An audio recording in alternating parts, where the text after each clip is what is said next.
Hey guys, welcome back to my video once again. और आप सुन रहे हैं आफरीन खातून को। ये जो लड़की दिख रही है वो मैं हूँ, यानी कि आफरीन खातून। ये है टाइमिंग, मेरी लाइब्रेरी की है, लाइब्रेरी में प्रेजेंट हूँ। और उसके पहले की जो वीडियोस मैंने रिकॉर्ड नहीं किया, बस कुछ सेकंड्स के लिए जो मैंने वीडियो रिकॉर्ड कर लिया लाइब्रेरी का है। बिकॉज कि एक फ़ोन से मुझे पढ़ाई करना है और एक फ़ोन से मैं रिकॉर्डिंग कैसे करूँगी, उसी फ़ोन से मुझे कुछ एमसीक्यूज़ वाले जो वीडियोज़ है वो देख लेने हैं, कुछ टेस्ट सीरीज़ है वो कर लेने हैं, है ना। टेस्ट सीरीज़ को वापस से एक्सेस करके उसको लिखना भी है, तो एक ही फ़ोन से मैं कैसे कर पाऊँ, ठीक है। सो ऑब्वियस रीज़न की वजह से मैं लाइब्रेरी में हूँ, और एक शिफ्ट ही मैं वहाँ पे मैंने अटेंड किया हुआ है, क्योंकि 2 शिफ्ट के लिए वहाँ पे एडिक्वेट फीस नहीं है। बट थोड़ा सा पैसे दे के मैंने 2 आवर्स टाइमिंग बढ़ा ली है। उम्मीद करती हूँ मैं अपने अपने यहाँ से कि कुछ अगले दिनों में थोड़ा सा मैं थोड़ा बात करके, या फिर अगर जगह मिल जाए तो मैं 2 दिन शिफ्ट वहाँ पे कर पाऊँ, ठीक है। अल्लाह, ताकि पढ़ाई से कर पाऊँ, क्योंकि घर में इससे पहले मैं घर में पढ़ रही थी तो बहुत नींद आती थी, बहुत बहुत ज़्यादा नींद, कि पढ़ाई तो हो रही, लेकिन 3 घंटे ना एकदम से फिक्स था कि भाई दोपहर मुझे सो जाना है। ऑटोमेटिक भाई कि पढ़ लिया है, रेस्ट करना है। पर लाइब्रेरी में भी तो कभी कभी नींद आती है ना। लाइब्रेरी में ये चीज़ होता है कि भाई चलो नींद आ गई ना, तो चलो 10 मिनट के लिए नैप ले लो, है ना। लेकिन फिर से उठ के देखो भाई सब पढ़ाई कर रहे हैं, तो फिर से कोई पढ़ाई कर रहे हैं। एक अलग से ना मोटिवेशन बना रहता है, एक माहौल भी रहता है। ऑब्वियसली बच्चों को ना लाइब्रेरी ही जाना होगा। मतलब मैं तो प्रेफर करूँगी, चाहे कितना भी घर अच्छा हो, चाहे कितना ही घर में एकदम स्पेस ही क्यों ना हो, चाहे घर में लोग ना हो, कम हो, और उसके बावजूद भी लाइब्रेरी जाओ, बेस्ट चीज़ होती है ज़िंदगी में। मतलब ये चीज़ तो शुरू में कर लेना चाहिए था। फाइन, आगे बढ़ते हैं। तो ये जो टाइमिंग है ना, ये दोपहर, ये मैं घर पे आके देखो, अभी जो मैं पढ़ रही हूँ घर पे आके पढ़ रही हूँ। और क्या करें, एनॉटमी मैंने शुरू किया था, ठीक है। और एनॉटमी और कुछ उसमें डिसऑर्डर भी है। मैंने अपने पहले का सारे नोट्स जो है ना चेंज कर दिए थे। वैसे नोट्स चेंज नहीं करना चाहिए बार बार, क्योंकि नोट्स चेंज करोगे तो यह चीज़ें फिर वही है कि नया चीज़ पढ़ोगे, फिर नई चीज़ मिलेगी, फिर नई चीज़ सीखो, तो ऐसा नहीं होना चाहिए। हाँ, बट मुझे ऐसा फील हुआ कि सारे नोट्स मैंने जेरॉक्स करा लिया, और वैसे इतना टाइम नहीं है कि मैं बैठ के सारे लेक्चर्स देखूँ, तो मैं पढ़ ही ले रही हूँ। हाँ, कभी कभी कुछ ऐसा थ्योरीज वाले वीडियोस देख लेती हूँ। प्रॉपर मैं थ्योरीज सारी नहीं देख सकती हूँ, नोट्स बना के मैं थोड़ा सा रिवाइज कर सकती हूँ। जो एक बार पढ़ने पे सारा डेटा वैसे भी कलेक्ट नहीं हो पाता है, so multiple times of reading करना पड़ता है, रिविजन करना पड़ता है, तभी आप जो है डेटा गेन कर पाएंगे।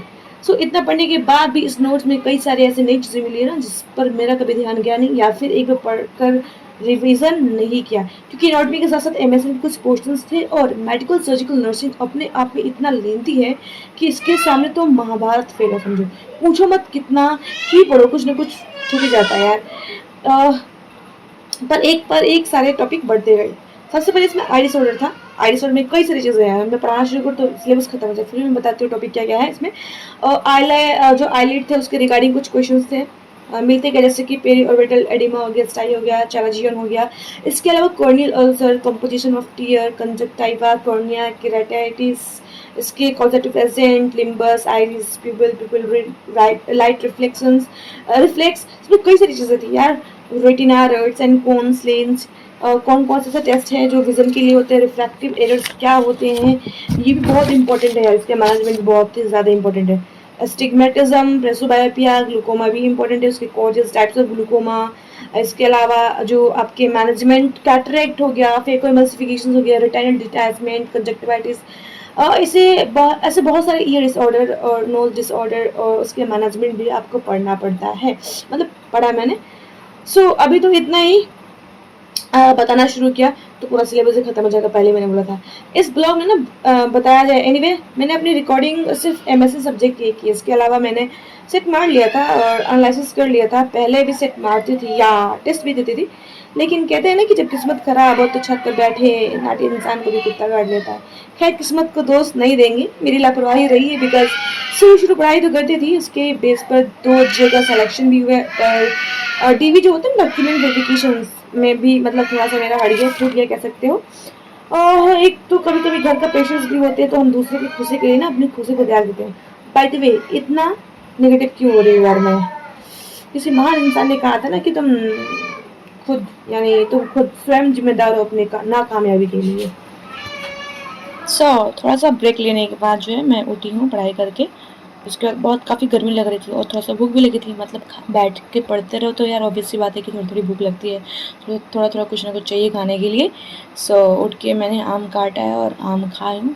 और वैसे भी मेरा वेट गेन हो गया, उसके बावजूद भी मैं बाज़ नहीं आ रही हूँ, लगातार मैं खा रही हूँ और काफ़ी लंबे समय तक मैं बैठी भी रहती हूँ, तो ये भी रीज़न है कि मेरा वेट गेन हो रहा है। सो क्या ही किया जा सकता है, अभी मजबूरी है, अभी हेल्थ ठीक है, हेल्थ इम्पॉर्टेंट है, हेल्थ इज़ वेल, बट अभी करियर भी इम्पॉर्टेंट है। तो थोड़ा-सा इस वक़्त लापरवाही जो है मेरी चल रही है और जो मेरी बॉडी में देख सकते हो भाई वेट गेन हो गया काफ़ी और लगातार मैं खा ही रही हूँ और ऐसा ना मैं फ्रीक्वेंट कई दफ़ा मैं घर में मैं रहती हूँ फिर तो मैं खा ही लेती हूँ। मतलब जब भी एक तो स्ट्रेस भी होता है, तो स्ट्रेस की वजह से ओवर ईटिंग भी इंसान कर लेता है कभी-कभी। सो हाँ, थोड़ा बहुत मैं एक्सरसाइज भी कर लेती हूँ। कभी-कभी अभी मतलब आजकल थोड़ा-थोड़ा कर ही लेती हूँ, 15 मिनट के लिए कर लेती हूँ। 15 मिनट इतना इफ़ेक्टिव नहीं होता है अगर आप इतने लंबे समय तक बैठ रहे हैं और सोचेंगे कि 15 मिनट में सब कुछ आपका हो जाए, बहुत वेट लॉस कर पाएँ, तो ऐसा कुछ भी नहीं होगा। फिर उठ के गई हूँ मैं नहा के आई हूँ वापस से, बाल-वाल थोड़ा-सा सूखे भी नहीं थे। मैं वापस से रात में पढ़ने बैठ गई थी। इतने में मेरा काफ़ी टाइम हो गया था, रात हो गया था यार। अ, उसके बाद जो है मैं फिर से वापस से पढ़ने बैठती हूँ, तो इस बार जो मैंने किताब लिया था ना उसमें पीआई यादव का लिया था, तो जो एमसीक्यू मैंने कभी इसको ख़त्म नहीं किया है। तो मैं सोच रही हूँ एक एग्ज़ाम है मेरा, मैं बता दूँगी आपको कौन सा एग्ज़ाम है अगली वीडियो में अगले से अगली वीडियो में आपको सुनने को मिल ही जाएगा कौन से एग्ज़ाम है मेरे।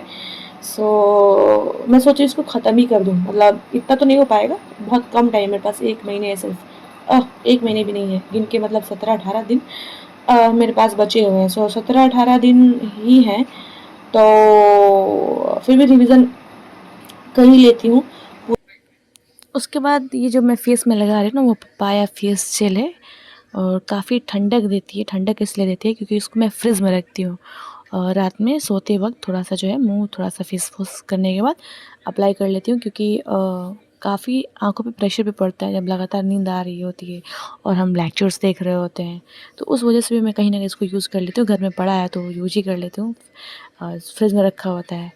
इसके बावजूद भी अगर मुँह है ना ऐसे सूख जाता है इसको अप्लाई करने के बाद भी, तो काफ़ी ना स्किन सॉफ्ट हो जाती है और काफ़ी अच्छा लगता है, ठंडक मिलता है। तो अप्लाई करते वक्त ही एकदम स्टार्टिंग के अंदर ही जो है बहुत ही सुकून मिलता है, बिल्कुल ठंडक वाली, जैसे कि फेस पे ना एकदम से बर्फ़ लगा लिया वैसा वाला।